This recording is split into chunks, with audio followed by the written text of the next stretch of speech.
Welcome back to the Bluechip Breakdown, Vols fans. We are your hosts, Bull and P, and we just want to start this one off by thanking everyone for all of the donations on Cash App. It's been extremely helpful to us in this channel. In today's video, we're going to be talking about several things. Obviously, we have to touch on our baseball team that is in the NCAA Tournament. We have to talk a little bit about football, okay? You know, the SEC coaches are going out saying stuff behind people's backs, and we're going to kind of touch on that, what was said about Tennessee and maybe a couple of other teams. But I also want to talk some, about people that are going to be coming up on visits, because this is the time, right? We've talked about this so many times, P, that these next few weeks, like this next month or two, is critical to the future of our program. So we'll talk about some visitors that we have coming up next weekend. And then we'll also be talking about EA Sports College Football 2025, that trailer. You know, we got to see a lot of Tennessee in it. What do we think about it? And also, what do we think Tennessee's overall rating will be based off of the ratings that we saw in that trailer? Please, as always, make sure to like and subscribe to the channel. All right, so let's start off with our baseball team, P. We just got a big 9-3 victory over Northern Kentucky. And Northern Kentucky is a team that can most definitely hit, right? And y'all just looking at the stats right here. Right now, this is the box score from the game. I think that we played well. I think that we looked really good. Everyone's being consistent. You know, we talked about Billy Barrows getting himself back going. I believe that he had a homer in yesterday's game. And as we're just kind of scrolling through, pay attention to how many hits we got compared to them. So we had 9 hits. They only had 6, and they only ended up again with 3 runs. And we had 8 RBIs to their 3. And the main thing, though, that I found the most impressive that I'm always going to keep on looking at is our pitching. And I think that Causey did a really good job of going out there and just having command of, you know, the entire defense, right? But he did a great job, okay? So he has, I believe, 9 strikeouts in this game. And, you know, he's throwing that Frisbee pitch. That's what the commentators kept on calling it. I don't know if it's a changeup. I don't know if it's a slider. But, you know, it's definitely nasty, right? I mean, it's something that it looks difficult to hit. But at the same time, Pete, just for me personally, and he pitched, I think, like 111 pitches, the most that he's done all season. So teams got a good look at that. Obviously, and P, you could probably speak a lot better to this, but playing baseball, is it more of you need to get up there and actually see the pitching like in real life, you know, or is it can you kind of see it based off of the film?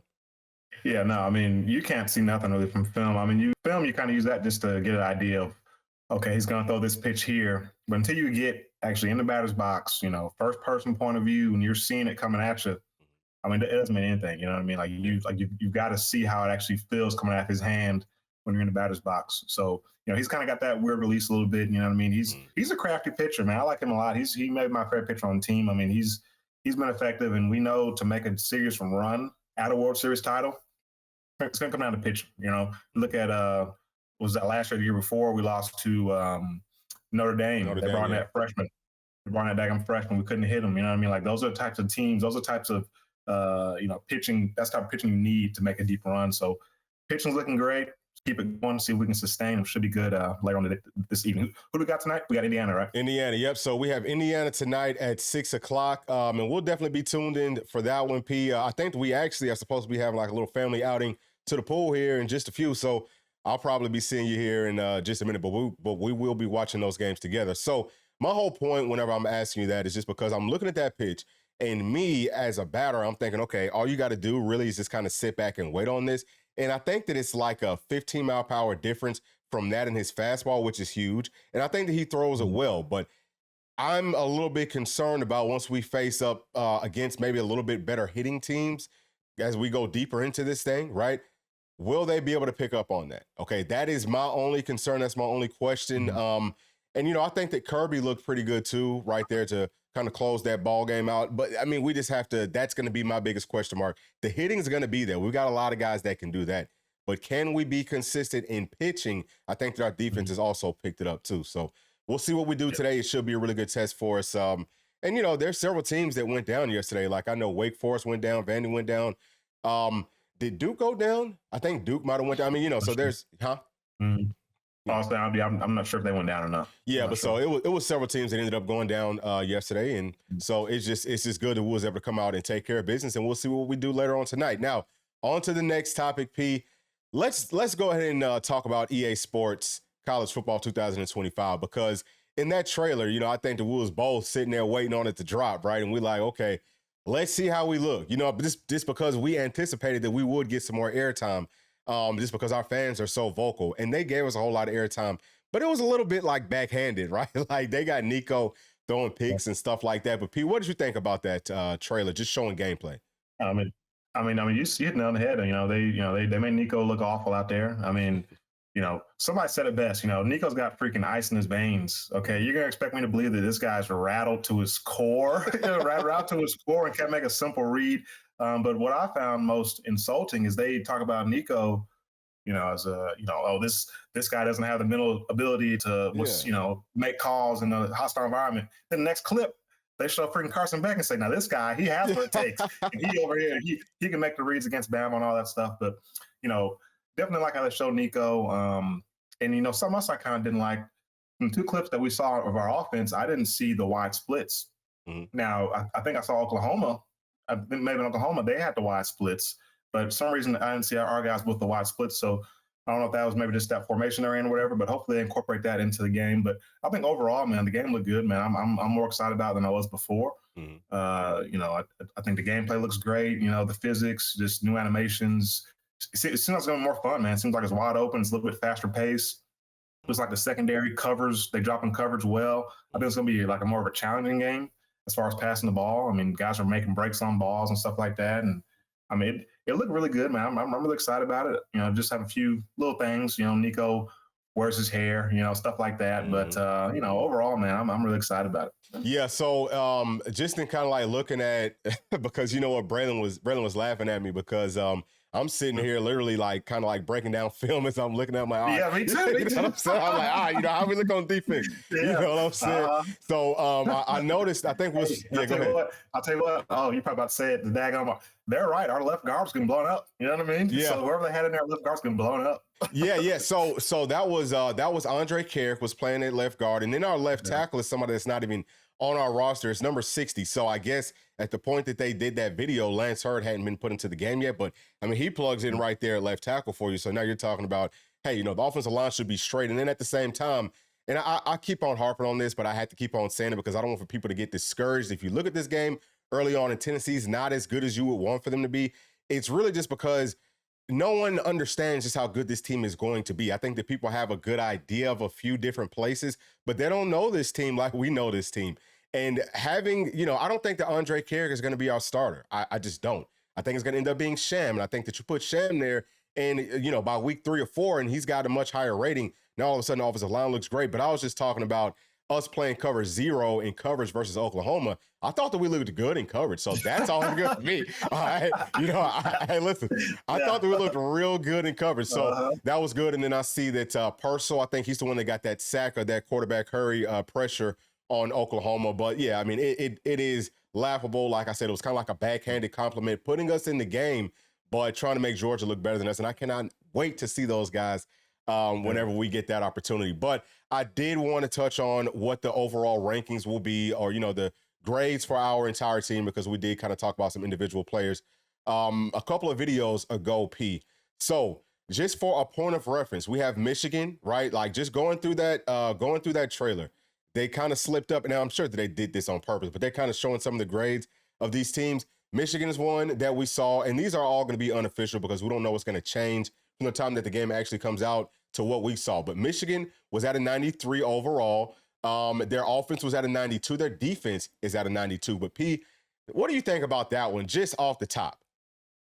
I think that's probably pretty fair. I think they're a solid team. I think that's kind of, I like that 90, that low 90 is kind of your fringe playoff type team. You know what I mean? So I think that's right where they belong. Okay. All right. So another one is going to be Clemson. Clemson has a 95 overall. They're 87 on offense, and then they're a 98 on defense. That's Mickey Collins' defense now. So I'm glad they're showing him some love, but at the same time, does that make sense to you? Because look, Clemson preseason is ranked number 16 right behind Tennessee. We're ranked number 15. So that's based off of ESPN. But what do you think about that one? Yeah, I don't know how they figure that. I guess it's based off player football focus or whatever. So maybe they got a bunch of dudes over there. I mean, I'm sure they do. They always have talent on this outside the ball. But, I mean, I wasn't impressed with them last season. So I don't know what they're getting at. I have no idea how they got – I mean, their defense being at a 98, to me, that's crazy. But, yeah, like you said – yeah, go ahead. And we know that they don't go into the portal. So it's not like they just got some guys to come in. So what the heck are they seeing here? I don't know. Yeah, so that's the one that I was like, okay, this one doesn't really make sense. So maybe these grades are not really what it's going to be. Something's got to change. But if you've got Clemson at a 95, where's Tennessee at? Like that's my biggest question. Also, NC State, who is ranked, I believe, number 13 in ESPN's preseason polls. They are a 90 overall, an 87 on offense, and a 92 on defense. So they are ranked higher than us on ESPN. But, I mean, like, what do you think? I mean, how does it happen that Clemson is ranked lower than them, but they've got a much higher overall ranking? And what do you think Tennessee fits into all this? Yeah, so, and that kind of goes back to the point made last time we talked about this. You talk about like a team like Texas A&M. How are they going to account for a team that has all that talent, but maybe is like a, 8-win team, 7-win team? I think we might be seeing it of Clemson. Maybe they see a lot of talent, even though they haven't really performed that well. But I think if you got NC State as a daggum 90, I mean, we're at least a 93, 90, 94. I mean, I think that's the thing. We saw from the daggum trailer how they're doing Nico, the whole deal. Doesn't seem like they're giving us much respect for whatever reason. So, I don't know. I'm surprised they freaking give Nico, 79, something like that. And you know what I mean? Like, I mean, it wasn't an insult, but I wouldn't be surprised if they do that. So that being said, they might try to give Tennessee like an 85, something crazy like that. Because remember, we talked about this too, I think last week. The national media is just now catching on in Tennessee. You know what I'm saying? And so these guys that make this game, like you said, heck, they're going to be way behind the 8 ball.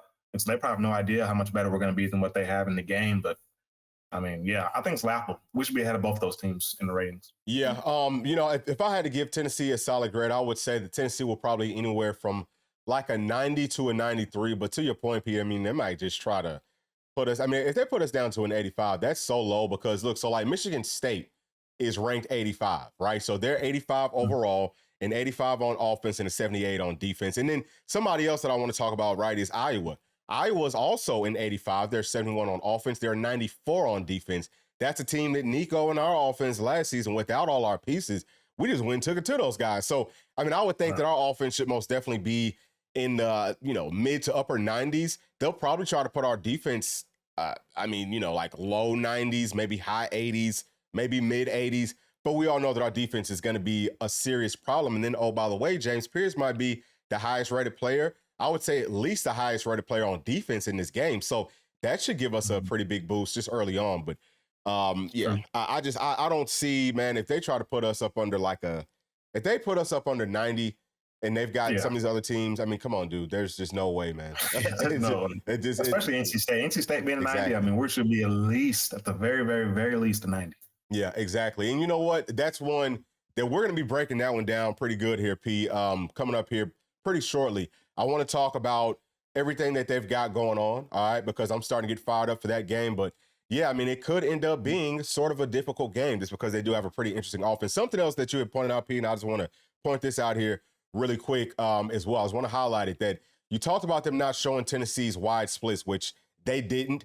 I did see, though, Chris Brazzell was starting. I saw that it looked like Squirrel White had a star up under his name. So that means he's going to be a, really good player. I didn't see Brew out there. They had somebody that was just like a made-up person. But they did talk about, because like I read on the actual website where they're talking about the different formations and stuff. And what they called our offense was a veer and shoot. And I actually like that name a lot for this offense. I mean, we don't really do a whole lot of veer stuff. But, that actually kind of makes some sense to me. So I like that a little bit better than just calling it like an air raid, because I do think that the way that we run it is a little bit, again, we don't do a whole lot of veer stuff. But, I think that fits how we run it. But anyway, they specifically pointed us out. They pointed out us and they pointed out Oklahoma as teams with those wide splits. So we are expecting for that to be in the game. And, that's going to be hard to stop. I mean, teams are going to be trying to wrap their minds around how do you stop this offense? And I think that everyone's going to be running Tennessee's playbook for sure, just based off of that. All right, so let's go on ahead and let's switch gears. Before we get, before we get into the visits that we have coming up, I want to talk about some of this anonymous code speaking. All right, let's talk about that first, right? So I know that y'all have probably heard a little bit of this from some other places, but we're going to go back through and give y'all our thoughts. And the first quote right here about Tennessee says, That staff thinks Nico Iamaleava will be the best quarterback they've had in that system. And when they have a quarterback they're confident in, they're as good as anyone on that side of the football. So, P, who do you think could have said this? Man, I don't know. I mean, it sounds like they're being pretty. It sounds like they're giving us some compliments there. But who do you think would? But I do think it's somebody on the East. I think it's a team that plays us, regularly, or on the old East. So I mean, heck, I don't think, Okay, we'll start with who it's not. It's probably not Kirby Smart. Okay, way too many compliments. Yeah, could it be a Billy Napier? I don't know. Maybe. I could see that. I don't think it's an Eli Drinkowitz. I don't think it's a Mark Stoops. But maybe could be Mark Stoops. I mean, I don't know. It could be any of those guys. I had to put money on it. I mean, I don't know. I might lean like a Billy Napier, but okay, I could see that. So I mean, I could actually see that. But I think that it might actually have been someone from the West. I think that it could have been somebody. I don't know, just maybe somebody who might kind of be new to the league. I mean, it could be somebody like that. I don't know why you said it. You felt like it was someone from the East. But go ahead. It sounded like it was, from what he said, it seemed like it was somebody that like plays us. You know what I mean? Yeah. So it could be someone from the West, but it's not like somebody that plays us regularly. I don't know. I felt like it was a little bit. It was a little bit too nice, right? For it to, I feel like for it to be somebody from the East, but there's really no telling. Okay, let's go on to the next quote. And it says, the question is going to be what they put around him this season. Actually, this is from that same person, I believe. So this coach goes on to say, the question is going to be what they put around him this season. They don't have an elite wideout or obvious target, but the Tulane transfer, Chris Brazzell, is pretty decent. So now I think that adds some more context to it, right? Because you're talking about Chris Brazzell only being pretty decent. You're saying that we don't really have a threat. Did you forget that we got Brew? All right. We got Brew, we got Squirrel. Squirrel was a dog last season, is going to be another dog this season. And, Dante Thornton, of course, they wouldn't know this from the outside looking in, but for us, as volunteer fans, we know that it sounds like he's trending in the right directions for us. But now after hearing that other part of the quote, do you have any other thoughts or do you have any more thoughts to it? Yeah. Now it's all coming together. I think it is the West, and I think it's Lane freaking Kiffin. Oh, yeah. Because I think they played Tulane last year. And I don't think Brazzell did much against them, so that makes sense. And I don't know, like this now, having the whole picture, I feel like that's Lane. That's the Lane train for sure. Okay, it might be. And, that makes a whole lot of sense because Lane is very complimentary, in kind of like a low-key way of Tennessee. Like, you could tell that he does still love Tennessee.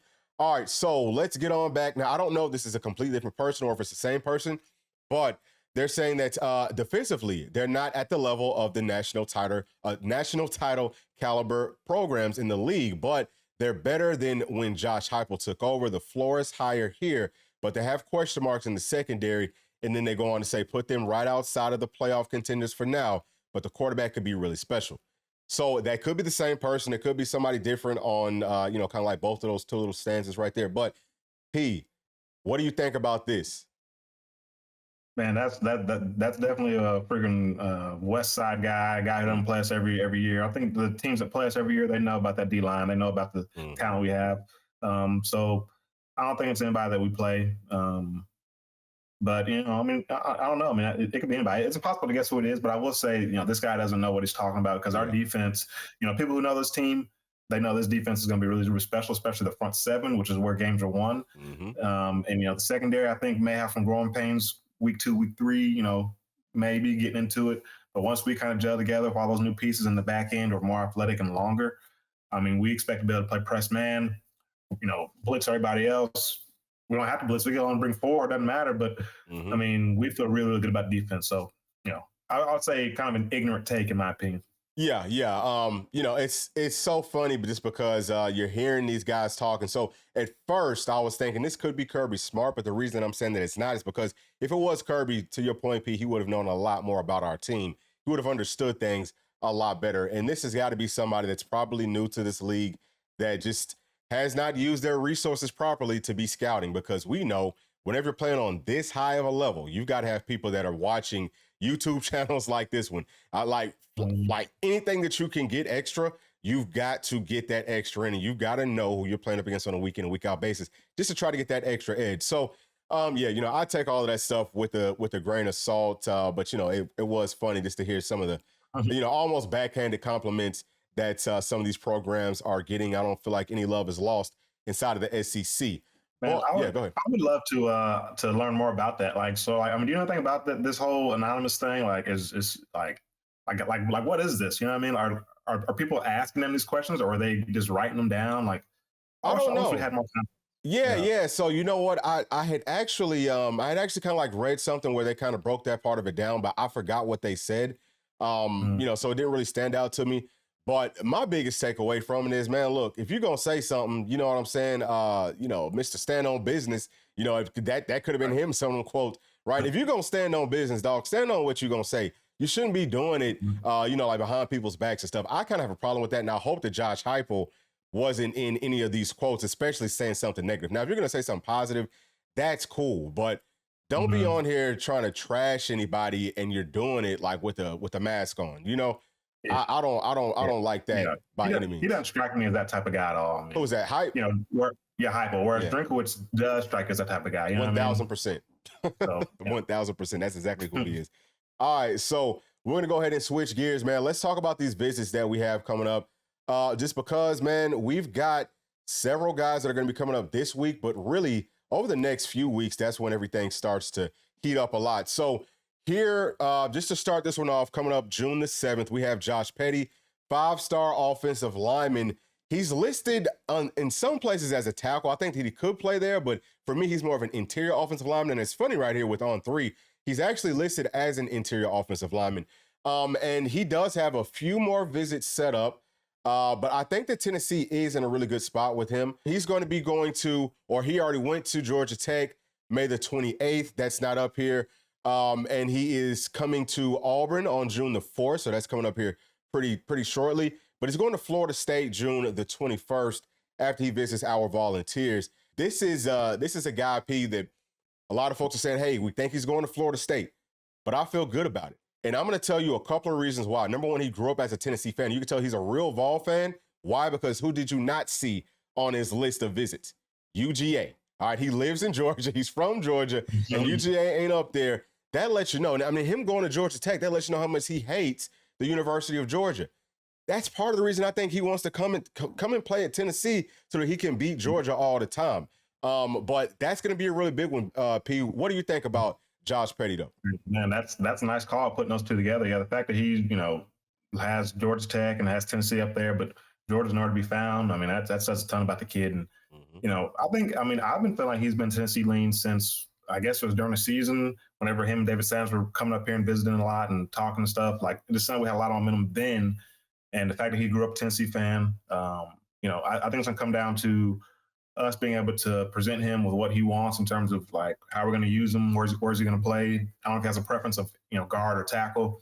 We probably like him better at guard, but we probably play him wherever we need him, because I was looking at our roster. I mean, we're very unproven on the interior. You know what I mean? Like, well, I'm looking past this season. I'm looking at 2025. You know, we're very unproven there. You know, we're going to kind of have issues at tackle too, outside of, you know, John Campbell's gone. So who's the heck's your right tackle? So he could play any position, but I think we get him, try to plug him inside. And like I said, I think the staff has to kind of show him the vision of how they see him being utilized. And I think that, I mean, I think he's Tennessee lean as well, man. I'm very confident in the Vols in this one. Yeah, I am too. And I'm just going to kind of like add to your point right there whenever you was talking about David Sanders. I had heard something coming from GMAC where he was saying that he was choosing between us and Alabama, but we all know that he was coming to Tennessee the whole time, more than likely. But he said that David Sanders was a guy who was like, hey, man, look, you need to be going to Tennessee. So, and that was earlier in this process. The more that I'm hearing about that, the more I feel like, and I mean, I don't want to put it out there like this, but I feel like David Sanders is a lock. So if him and Petty are as close as we have kind of felt like they are, right? Like if they do want to play together, then I would say that he should also be very heavily leaning towards Tennessee. I think that we're going to have a good chance to finish with the top 5 class. Now, let's pull everything back up right here, okay? Just as far as the visits, we also see Marcus Harris up here at the top, 4-star wide receiver from Mater Day. I don't think that we're still going to be bringing him in on this visit. Now, we might, but at the same time, sounds like from the insiders that we don't really want another slot wide receiver, so there might not be a point to bring him up. Another player is going to be Jamie French, and we'll talk about him in just a second, but I don't know if Tennessee will still be bringing him up on a visit either. So let's move on over to Cortez Harris. He's going to be up on campus, okay? He is a 4-star edge rusher, 6'2", 200 pounds. I think he's a little bit short to be an edge guy, but, looks like us, Penn State and Maryland are in a fight for him. And then we've got Brandon Brown, who is committed to Texas. Now, this is an interior defensive lineman. We're definitely going to be pressing him. If he does end up on campus, he's going to be a guy that Tennessee's going to try to close out on. We also have CJ Jim Coley, and this is a guy that is from Lipscomb Academy right there in Nashville, Tennessee.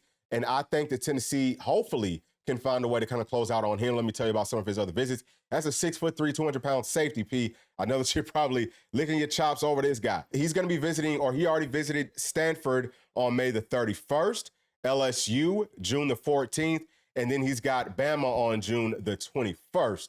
So we're going to be mixed in between those visits. I hope that we can kind of turn the tide right there with him. And then we also have Jaden Lofton, who's another edge player, 6'4", 235. He's from Jersey. I think he's more of a Penn State lean, but I've heard some good things by our volunteers as well. Can we kind of turn it up once he does come to campus?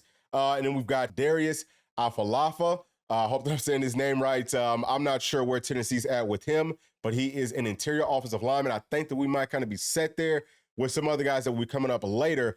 And I do want to make sure that I point out another player to y'all that will be up here, and there might be even more that are not necessarily mentioned right here with On 3, just because I know that this young man right here in Aiden Manutai, who's a safety from Hawaii, P, I think that's one of your guys too. 6 feet tall, 170 pounds. He's coming up. All right. This is a guy that the staff absolutely loves. We really want to get him. I think that he could play corner or safety. He looks great in man-to-man coverage. But his other visits are going to be Cal, who he visited on May the 24th. He's got Washington on June the 21st, and he's got Nebraska June the 14th. So not a whole lot of buzz around him. I'm not quite sure why. I think this is a player that we identified early on, and we can tell that, hey, this kid's a baller. Doesn't sound like there's a whole lot of SEC buzz around him, but I think that we have a good shot to be able to land him if he comes up with his family and they feel comfortable with our staff. Don't be surprised if him and Petty might kind of pull the trigger, by, like the end of this month. And those could be two really big pickups for us. Yeah, absolutely, man. Yeah, he's a kid. I absolutely love him, man. His film, he flies around, he plays hard, plays fast. I think anytime you get those guys from Hawaii or out that way, they really love it out here when they get to Knoxville, because they feel the love, they feel the family, they feel the passion, the energy, and that's kind of similar to what they have back home. And I think it just resonates so well with them. That's why we're able to kind of get that pipeline, kind of to the West Coast that way. So, he's a guy we'll love to add him. I think we'd add Josh Petty too. I feel good about what we have the potential to do. You mentioned a top 5 class, potential finish. I think that's very well within the realm possibility, especially when you look at all the guys that are really, really considering us. I mean, heck, from Shady Hayward to friggin' David Sanders to all these guys, man. We have a real shot to land. If we can even bat, 30, 40% on some of these guys we have, I think that's still a very, very solid pool. Yeah. If we can go above and beyond that, man, we could jump into like a top 3 type class. We could really, really have special class. So I'm excited, man. Staff's doing a great, great job right now. They're doing a phenomenal job. And P, I don't know if you saw Shady actually posted something. Did I see that on IG or I saw it on Twitter, where he's just out, just kind of like working on getting in and out of his breaks. And he's got on Tennessee socks. I think he had on like a Tennessee wristband or something. So he won't be coming up until June the 21st. That's going to be another really big weekend. But I think, P, that the biggest weekend that's coming up, and I'm not going to, go too far in depth with these players because it's so many of them, is going to be on June the 14th. At the top, we got David Sanders, who we just talked about, Caleb Cunningham, 5-star wide receiver. Now, Jamie French, this is a player that, I said that I would come back to, that I would touch on. And what it sounds like is he told, I want to say it was Austin Price, right? He told him that Tennessee was in his top 3, but he was kind of like telling everyone else that Tennessee was like at number 4. So Austin Price was saying that, well, we don't know if Tennessee's even going to waste time bringing him up on campus because he's already came up and visited us. Why bring him up on an OV? If we're not even, we should be at least top 3. And I would say more than, realistically, like top 2 if we're going to be bringing him up. So what do you think about that, P? Like, do you think that hurts us if we just kind of back up off of him or what? No, I get the vibe. He's not leaning towards Tennessee, man. He's a guy who watches interviews. He talks good about everybody, but it seems like Texas is what he seems to favor, and Ohio State's kind of in that mix too. And somehow LSU is in there. I haven't really heard him talk about LSU, but he somehow likes them too. But I just don't get the feel Tennessee's really in this one. No matter what he says, I think he's kind of going to tell you what you want to hear type of guy. But I would definitely, if I was Tennessee, I wouldn't waste my time. And, you show me you want to come up here before I waste any more time on you. You know what I mean? We got other guys, Caleb Cunningham, some of the other guys we can go after. Yeah. Let's not waste our time anymore. That's my opinion. I'm on the same page right there with you. And then, too, just to kind of go back to Caleb Cunningham, it does sound like that might be more of a long shot. It does sound like he's going to be staying in state. I've heard a lot of people saying that. It's what they've been saying for the longest. I thought that maybe he would kind of want to venture out, but it doesn't sound like that's going to be the case. And so the next player is Isaiah Gibson, 5-star defensive lineman. He's currently committed to USC, but Tennessee's in a really good spot right here. I think that we can make some noise. Jared Smith is another one. He's a 4-star edge guy. Love his film. Tennessee's in a great spot with him as well. Okay, he's going to be up there. Zion Grady, I believe he's still coming. Right now, that is actually between Alabama and Miami. Jaden Perlotti, this is a guy that really likes Tennessee. We know him well, P, from being at Buford. He is committed to Georgia, but he can play on all 3 levels, all right? This guy is a baller, all right? I'm going to be talking to him here pretty soon, and we're going to be trying to bring him on home to Rocky Top. I ain't scared to say it. And then we've also got Darius Dixon, who Tennessee's in a great position with.